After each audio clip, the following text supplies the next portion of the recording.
Hey, Professor. I'm here to give you my rundown and critique of my own lighting assignment that I did a little bit earlier. Sorry about the mic quality. It's not great, but it's all I have, so you'll have to do. Anyways, let's get straight into it. So this is the setup I have in my basement. It's pretty small and not the best, but it got the job done. It changes a lot as well. So this is our backlight. It's me. Hi.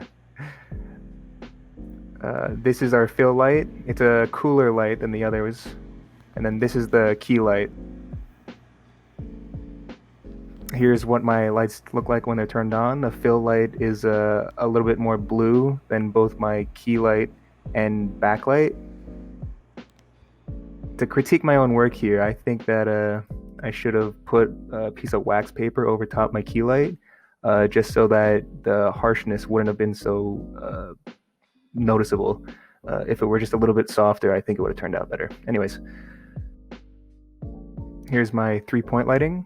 This is my first attempt at it, and as you can see, it's not exactly perfect. There's still some shadow that's around my nose. You can see it's kind of spilling onto my face. And my second attempt at it is a little bit better. There it is.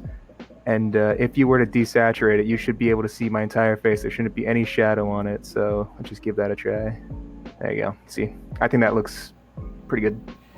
So this is my high contrast shot. As you can see, most of my face is either completely dark or completely bright. It's about right down the middle.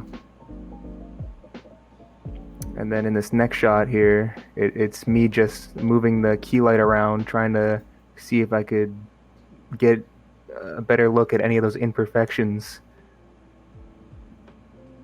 Moving my face around, I'm doing all this. There you go. That's pretty ominous. So you can see my cheeks, the darkness, my forehead lines. Yuck. And lastly, here's my backlight. And so I put my backlight directly behind me in this shot. I'm really looking for the rim lights there. There's my second attempt, way darker. Definitely not as good as the first one, but here's the third one coming up. There it is. I think that one turned out pretty well. So you could see the rim around me. You could hardly see any details on my face. Silhouette. All right, so now I'm just gonna go over 3 stills that I took out of the video, just for further review and see what I could have done better and explain a little bit as to what I think worked. For this picture, I tried to do it straight by the book. I had a key light and a fill light on either sides of the camera, and I had the backlight slightly raised above, right off screen, pointed right at me. I think I'm pretty evenly exposed, except for once again that key light issue where I could have used a piece of wax paper to maybe soften out the light. Other than that, my shooting location, where you can see the reflection of the key light in the background of my TV, I could have done something about that, but next time. This image definitely gives off a more dramatic tone than the 3-point light, but I definitely think I could have done it a little bit more intensely. If I had a brighter light and maybe darker shadows, I definitely think that the image would have turned out a lot better.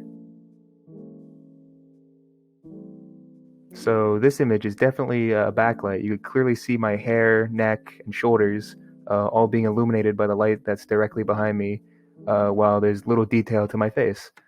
The main problem I see in this picture is the noise. My phone is not great in dark places, especially when there's a bright light being shined at it. So I think it had a little bit trouble focusing and dealing with the lack of light. So that basically wraps up everything that I have. Thanks for taking the time to listen to me, Professor.